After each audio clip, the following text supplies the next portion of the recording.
بسم اللہ الرحمن الرحیم. ناظرین السلام علیکم. گیم کشمیر میگزین میں ہوں یاسر رحمان. آج کے ہمارے 3 موضوعات ہوں گے. پہلے موضوع میں ہم ٹریبیوٹ پیش کریں گے شہید افضل گرو کو، جن کے 10 سال مکمل ہو گئے ہیں انہیں پھانسی کی سزا دیے ہوئے.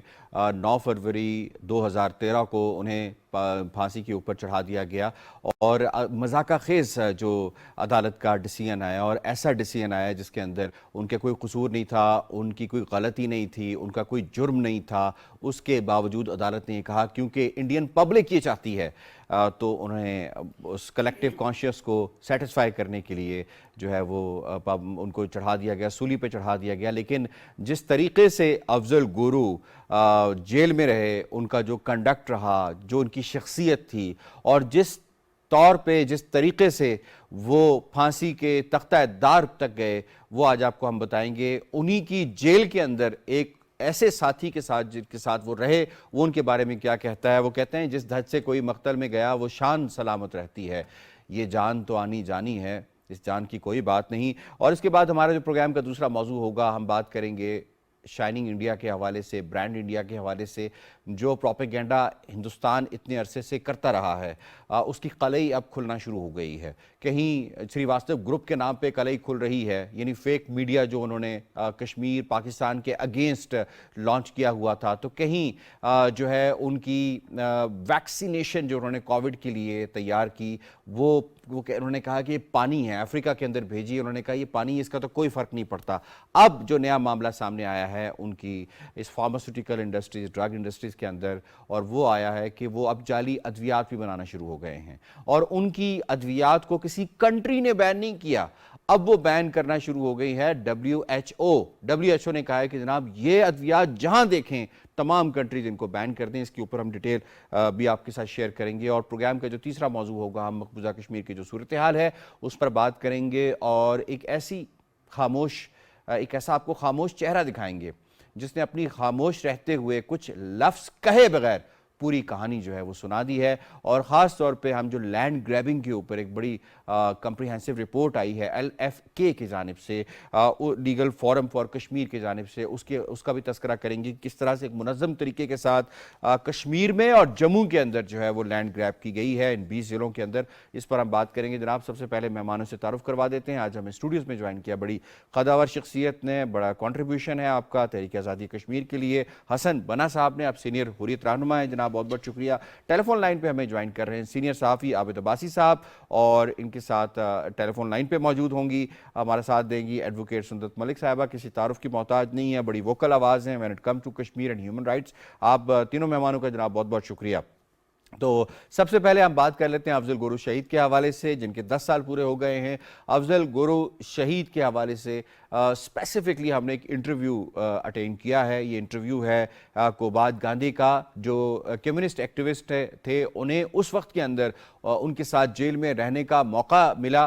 وہ ان کے بارے میں کیا کہتے ہیں وہ بھی شیئر کریں گے، اور جو ان کی بیوہ ہیں ان کے بارے میں کیا کہنا ہے وہ بھی شیئر کریں گے. پہلے یہ دیکھ لیجئے. وہ کہتے تھے نا کہ خاک ہو جائیں گے ہم تم کو خبر ہونے تک، پھر ایسا ہی ہوا، ہمیں پتہ ہی نہیں چلا تو ان کا ہو گیا وہ. At least ever since I was there, he was the first one to greet me when I came into the jail in 2009, and he was very lively and warm, and it was a great support for me. This was my first entrance into an Indian jail, so having him there was a help to get someone so and knowledgeable also. But I found that even he was a very simple person. He never threw his weight around in the jail like many of the others would. He never had money, though I think people offered him a lot of things. He just wouldn't take it. He just lived off that 1,000 rupees that his wife would send him. She was a school teacher, and people saw all that, and he was very basically the staff also, the decent staff, not the really corrupt and horrible staff, they wouldn't bother, but there are many decent people also. They were really and they saw that he interacted and he was knowledgeable, that type of person. And what really disturbed them was when he was going to the gallows, on the way they were lined up on the right, he told the law officer who was accompanying him for the hanging, that just look after these people, you're not giving them much attention. That really disturbed them. I mean, that concern for the staff that he showed right while going up to the gallows, who would do that? جی آپ نے یہ دیکھا کہ جو تختہ دار پہ حسن بنا صاحب جاتے ہوئے وہ جیل حکام سے کیا کہتے ہیں کہ آپ کا رویہ جو قیدی ہیں ان کے ساتھ ٹھیک نہیں، اپنا رویہ ٹھیک کریں، ان کی حالت زار ٹھیک کریں. کون کرتا ہے ایسے؟ بسم اللہ الرحمن الرحیم. دیکھیے بڑی بات ہے، ایک شخص کو پھانسی کے پھندے کی طرف لے جا رہے ہیں لیکن وہ اپنی بات نہیں کر رہا ہے، دیگر قیدیوں کے بارے میں بات کر رہا ہے. اسی طرح آپ نے جو ان کی بیگم کو دکھایا، مسکراتے ہوئے چہرے سے انہوں نے بات کی، لیکن اس مسکراتے ہوئے چہرے کے پیچھے ایک المناک داستان ہے، ایک غم ہے جو وہ اظہار نہیں کرتی ہے.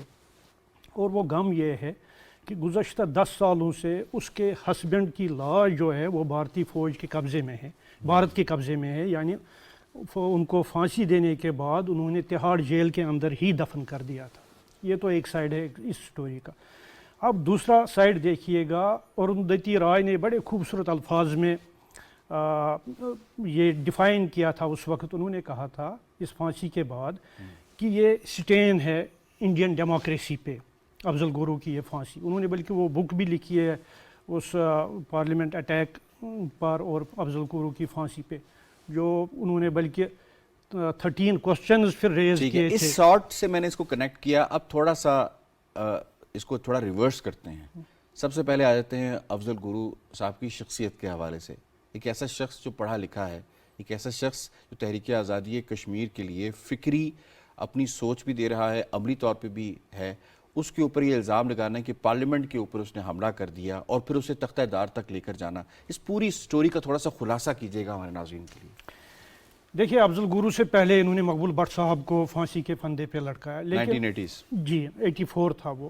لیکن اب بٹ صاحب اور جو افضل گورو صاحب ہے اس میں فرق ہے، الگ الگ سٹوریز ہیں.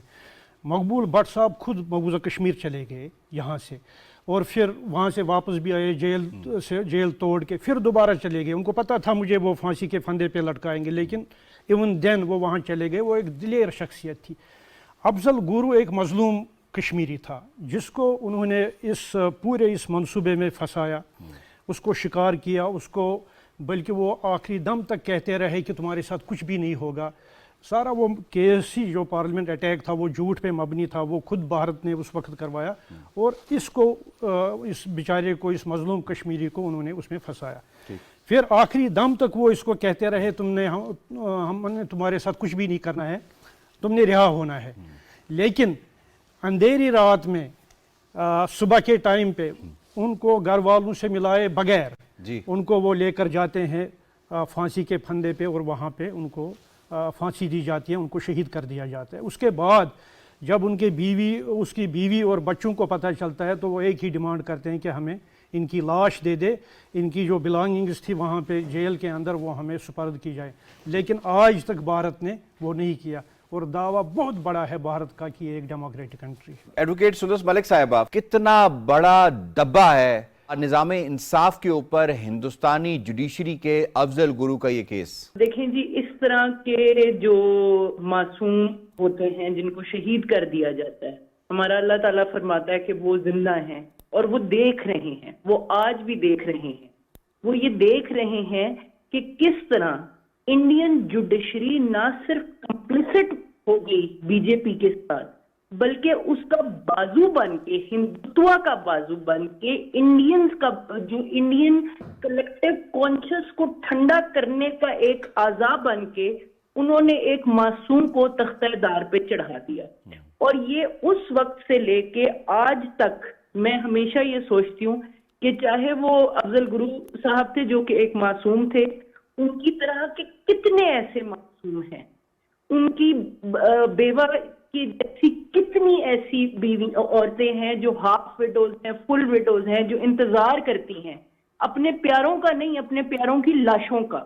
اور انڈین جوڈیشری کمپلیسٹ تھی، ہے اور ہمیشہ رہے گی. Where it is never to be considered کہ وہ عدل انصاف ہے، وہ عدل ہندوتوا ہے. وہاں پہ جو ہندوتوا کی منطق ہے اس کو پورا کرنے کے لیے کسی بھی قسم کا آرڈر دیا جا سکتا ہے. جیسے کہ ابھی آپ نے اپنے انٹروڈکشن میں کہا that you will discuss the anti-encroachment drive, so to say, that they have begun in Kashmir now. But یہ ٹیسٹمنٹ ہے افضل گورو صاحب کی شہادت یا ان سے پہلے یا ان کے بعد، یہ ٹیسٹمنٹ ہے کہ ہندوستان میں کشمیریوں کے لیے، مسلمانوں کے لیے مرنے کے بعد بھی انصاف نہیں ملتا. ہمیں اگر کہیں سے کوئی انصاف کی توقع ہے تو وہ تو صرف اب شاید خدا تعالیٰ سے رہ گئی ہے، اور ان میں سے کسی سے کشمیریوں کو کسی قسم کی انصاف کی توقع نہیں ہے. Indian judiciary has failed. It is a black mark on the name of justice. Abid Abbasi صاحب فرمائیے گا، کچھ بات ہم انڈین میڈیا کے حوالے سے بھی کرتے ہیں. انڈین میڈیا نے افضل گرو شہید کو جس انداز سے پورٹرے کیا، جس انداز سے پیش کیا، کوئی بھی جو صحافتی معیار ہے، کیا اس پہ اس کو اگر آپ پرکھیں تو کیا اس پہ پورا اترتا ہے؟ کہ وہ شخصیت جس نے وہاں پر قربانی دی وہ معمولی شخص نہیں تھا. دوسرا یہ ہے کہ افضل گرو کا جب ہم نام لیتے ہیں تو فروری کے اعتبار سے مقبول بٹ شہید، جس نے بھارتی ایک در و دیوار اس لحاظ سے ہلا دی ہے کہ کشمیری جو ہے وہ آزادی چاہتے ہیں، ان کی قربانی کی آواز جو ہے آج بھی ہر جگہ سنائی دیتی ہے. تو افضل گرو صاحب کی جو شہادت ہے اس میں 3-4 چیزیں آپ بڑی امپورٹنٹ ہیں. ایک تو جو عدالتی نظام تھا اس پر سے بہت بڑا سوالیہ نشان اٹھا، اور کہ وہاں پر انصاف جو ہے وہ کسی صورت اس کی توقع نہیں کی جا سکتی. دوسرا، کشمیر کی تحریک جو وہاں پر بھارت کی جانب سے خاص کر انسانی حقوق کی خلاف ورزیاں جاری تھیں، اس پر کشمیری پھر سے اٹھے اور انہوں نے اس کے اندر بہت تیزی دکھائی. پھر ہم نے یہ نظر آیا کہ 2016 اور پھر آنورڈ جو ہے اس کے اندر کشمیری مسلسل متحرک نظر آئے. تیسری بات خاص کر جو انڈین میڈیا کے حوالے سے آپ نے کی، انڈین میڈیا کا پردہ جو ہے وہ یا اس کا چہرہ جو ہے وہ بے نقاب ہوا، اس اعتبار سے کہ جو حقیقت پر مبنی یا حقائق پر مبنی جرنلزم ہے وہ انڈیا کے اندر ہمیں نہیں دکھی یا نہیں نظر آئی. پروگرام کے دوسرے موضوع کی جانب جانا جناب، جعلی اور نقلی دوائیوں کے حوالے سے جو اس وقت افریقہ کے اندر بین کر دی گئی ہیں. کیوں بین کر دی گئی ہیں؟ کیونکہ بچوں کی ہلاکت ہوئی ہے ان سے، ان کے گردے فیل ہوئے ہیں، اور یہ سب کچھ کہاں بنایا جا رہا تھا؟ یہ ہندوستان میں بنایا جا رہا تھا. اس حوالے سے ایک شارٹ ہے جناب اور ایک رپورٹ بھی ہے، وہ بھی آپ دیکھ لیجئے. خود ہندوستانی میڈیا اس کے اوپر کیا کہہ رہا ہے. The World Health Organization has issued an advisory against 4 cough syrups manufactured by an Indian medicine supplier called Maiden Pharmaceuticals, linking it to the death of 66 children in the West African country of Gambia. The intra-governmental body's medical product alert refers to the cough syrups as substandard products. WHO has today issued a medical product alert for 4 contaminated medicines identified in the Gambia that have been potentially linked with acute kidney injuries and 66 deaths among children. Between July and September, more than 60 children died in the Gambia, according to the WHO.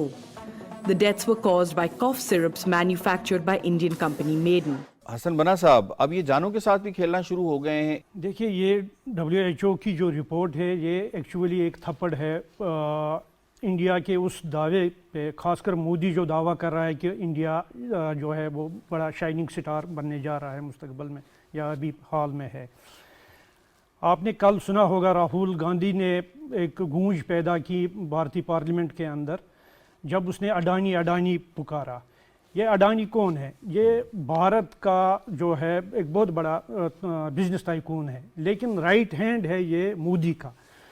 اور یہ کرتا کیا ہے، یہ پیسے بناتا ہے اور وہ پھر ڈونیٹ کرتا ہے یہ اس مودی اور اس کے ہندوتا جو ایجنڈا اور آئیڈیالوجی ہے اس کو اسٹرنگتھن کرنے کے لیے یہ ان کو پیسے دیتا ہے، فنڈز فراہم کرتا ہے. جب انڈیا کا فوکس اس طرف ہو تو ان کو کہاں پریشانی ہے، ان کے لیے وہ کوئی سروکار نہیں ہے، کوئی مرے یا بچے انڈیا کے اندر. اب بدقسمتی یہ ہے، آپ نے جس کلر سرپ کا نام لیا، اس کی وجہ سے لقمہ اجل بن گئے کشمیری بچے بھی. یعنی ادھم پور کے اندر بھی درجن بھر تقریباً بچے جو ہے وہ بیچارے اس کی وجہ سے فوت ہو گئے. لیکن انڈیا کو کوئی پریشانی نہیں ہے، اور یہی وجہ ہے یہ جس کمپنی نے یہ میڈیسن بنائی ہے، یہ سرپ بنایا ہے، یہ کف سرپ، وہ بھی اسی طرح کی کمپنی ہے جو مودی کو جو ہے وہ اسٹرنگتھن کر رہے ہیں اور اس کے ہندوتا نظریے کو وہاں پہ. بالکل ٹھیک ہے، آپ کو پوائنٹ آ گیا. ایڈوکیٹ سدس ملک صاحبہ، ہم نے دیکھا کہ ویکسینیشن میں بھی جب اس کی بات ہوئی تو انہوں نے بڑا دعویٰ کیا کہ ہم نے ویکسینیشن تیار کر لی ہے. اس کی بھی قلعی کھل گئی. اس کے بعد اس سے پہلے ہم نے دیکھا کہ ان کے جو بھی دعوے تھے ہندوستانی چیزیں بنانے کے, مینوفیکچر کرنے کے, ان کی بھی قلعی کھل گئی. ان کی کوالٹی جو ہے اتنی پور ہے کہ پھر انہیں چائنا سے اور باقی ملکوں سے امپورٹ کرنا پڑ رہی ہے اور اپنی فیکٹریز کو بند کرنا پڑا ہے. بچوں کی جانیں لینا شروع کر دی ہیں. ڈونٹ یو تھنک کہ اس مسئلے کو ICJ میں جانا چاہیے؟ سر بالکل اس مسئلے کو ICJ میں اس زمرے میں جانا چاہیے کہ چاہے یہ آپ کہیں کہ it was not intentional but until اس کے علاوہ بھی it falls under the ambit of gross criminal negligence you know. تو یہ جو انہوں نے حرکت کی ہے اور یہ پہلے بھی کرتے رہے ہیں, I think it is important کہ انٹرنیشنل فورمز اس میں انوالو ہوں اور ہندوستان کی تمام ادبیات جب تک ان کے اوپر ایک کمپلیٹ ایک رپورٹ نہیں تشکیل کی جاتی ان کی اس کے اوپر جس کو کہتے پوٹنسی کے اوپر, تب تک ہمیں چاہیے کہ یہ انٹرنیشنل اداروں کی رسپانسبلٹی ہے. کیونکہ کشمیریوں کی تو جہاں تک ابھی حسن بنا صاحب نے بھی ذکر کیا, کشمیریوں کی جان یا جو غریب غربا ہیں ہندوستان کی کہ ان کی جان تو ویلڈ ہے ہی نہیں. یہ امبانی اڈانی کا ہندوستان ہے جس کو مودی صاحب چلا رہے ہیں. یہ جس کو ہم کہتے ہیں اپر کلاس سناتنیوں کا ہندوستان ہے. اس میں ان کے علاوہ نہ کسی کی جان کی قدر ہے نہ کسی کے مال کی قدر ہے. تو لیکن وہاں پہ تو کوئی آئی تھنک کسی کے کان پہ جوں بھی نہیں رہیں گی. لیکن انٹرنیشنل فورم کی یہ رسپانسبلٹی ہے کہ وہ دنیا کے لوگوں کو ہندوستان کی گھٹیا اور زہریلی دوائیوں سے بچا کے رکھیں. So I think there should be a strict action and sanctions should be sent over towards India as far as their medicines are concerned. بالکل ٹھیک ہے. عابد عباسی صاحب, کس قدر ایکسپوز ہوا ہے انڈیا اپنی ان تمام چیزوں میں جس میں وہ دعوے دار تھا؟ اگر ہم اس کی IT انڈسٹری کے حوالے سے بات کر رہے ہیں تو جتنے لوگوں کو بھی موقع ملا ہے انٹرنیشنل آرگنائزیشنز کو ہیڈ کرنے کا, چاہے وہ ٹویٹر ہو, چاہے وہ مائکروسافٹ ہو یا کوئی اور ادارہ ہو, اس کے اندر ہم نے دیکھا کہ انہوں نے ہندوتوا ایلیمنٹ لے کر آئے اور اپنے لوگوں کو انہوں نے اس قدر وہاں پہ بھرتی کرنا شروع کر دیا کہ ٹویٹر کا جو بانی ہے اب جو مالک ہے اس وقت جو ہے ایلان مسک, اس نے سب سے پہلے آ کے ان کو ڈاؤن سائز کرنا شروع کر دیا. تو یہ ان کا کارپوریٹ مائٹ ہے, یہ ان کی جو آئیڈینٹی ہے جو یہ پوری دنیا میں سیل کر رہے ہیں.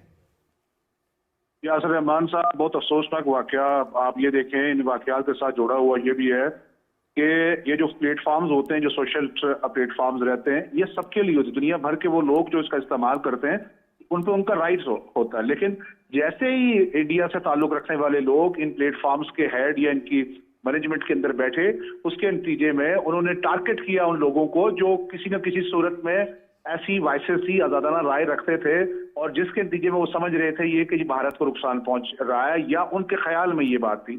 اس کا نتیجہ یہ نکلا کہ انہوں نے چاہے وہ ٹویٹر تھا, اسی طرح چاہے فیس بک کے اندر آپ دیکھ لیں یا مختلف جو plate form social media plate form ہے, انہوں نے ان اکاؤنٹس کو بند کرنا شروع کر دیا, ان کو بلاک کرنا شروع کر دیا کہ جو کشمیر کے معاملے میں بات کرتے تھے, جو انڈینس جو ہندوتوا کی پالیسی کو ایکسپوز کر رہے تھے. اور یہ مشکلات ان کو انہوں نے ان لوگوں کو نہیں پیدا کی, چاہے وہ انڈیا سے باہر تھے, انڈیا کے اندر بیٹھ کر بات کرتے تھے یا دنیا بھر کے مختلف ممالک میں اپنی انڈیپینڈنٹ اوپینین رکھتے تھے. پھر بہت ساری شکایات آئیں. میں ساتھ ساتھ ایک اور بات, آپ نے ریاض کی بات کی, آپ یہ بھی دیکھ لیجیے کہ انڈین جو مائنڈ سیٹ ہے وہ اگر کورونا کے دوران کشمیر کے اندر جو بیمار سے لوگ تھے, جو مریض تھے, ان کو ادویات اس لحاظ سے نہیں پہنچا پا رہا تھا یا اس لحاظ سے نہیں پہنچا رہا تھا کہ وہاں پر اگر ان کو ادویات ملتی ہیں تو شاید یہ کشمیریوں کو فائدہ ہو جائے گا. تو آپ کیسے یہ توقع رکھ سکتے ہیں کہ وہ صرف اپنی پروڈکٹ بیچنے کے لیے دنیا بھر میں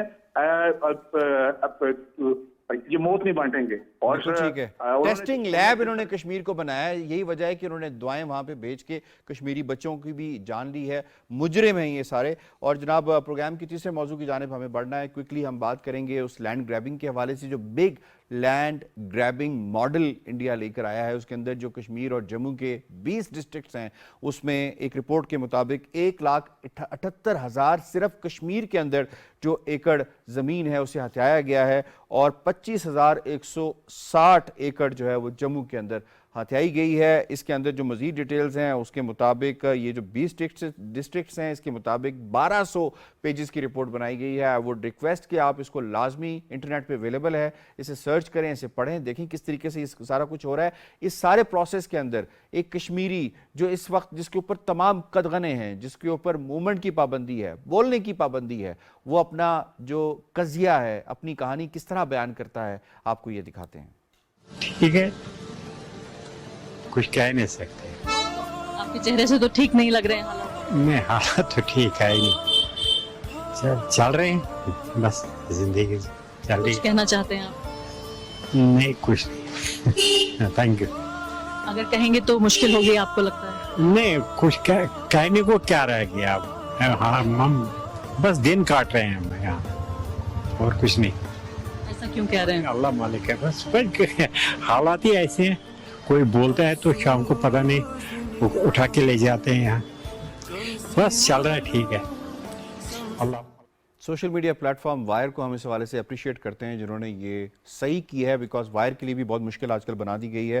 گودی میڈیا نے بھی اور ہندوستانی فاشسٹ رجیم نے بھی. جناب آپ نے دیکھا کشمیر, حسن بنا صاحب, یہ جو جتنی بڑی تعداد میں لینڈ گریبنگ ہو رہی, کشمیریوں کے پاس تو کچھ بھی نہیں رہے گا پھر. دیکھیے جو ابھی آپ نے کلپ دکھایا, یہ ڈاؤن ٹاؤن زینہ قدل کا علاقہ آتا ہے سری نگر میں. یوں تو مقبوضہ کشمیر کے تمام لوگوں نے بڑی بہادری اور شجاعت کا مظاہرہ کیا ہے آج تک, اور کر بھی رہے ہیں, لیکن یہ جو علاقہ ہے یہ زینہ قدل, یہ بہت بڑا کاروباری مرکز ہے, اور اس کے ساتھ ساتھ یہاں کے لوگ بڑے بہادر ہیں, انہوں نے بڑی مصیبتیں جی لی ہے. اور یہ جو بندہ بات کر رہا تھا, اس نے تو سب کچھ بتا دیا, نہ کچھ نہ کہتے ہوئے, مختصر ایک جملے میں, نہ کچھ کہتے ہوئے بھی سب کچھ اس نے بتا دیا کہ اس وقت کیا سچویشن ہے وہاں پہ.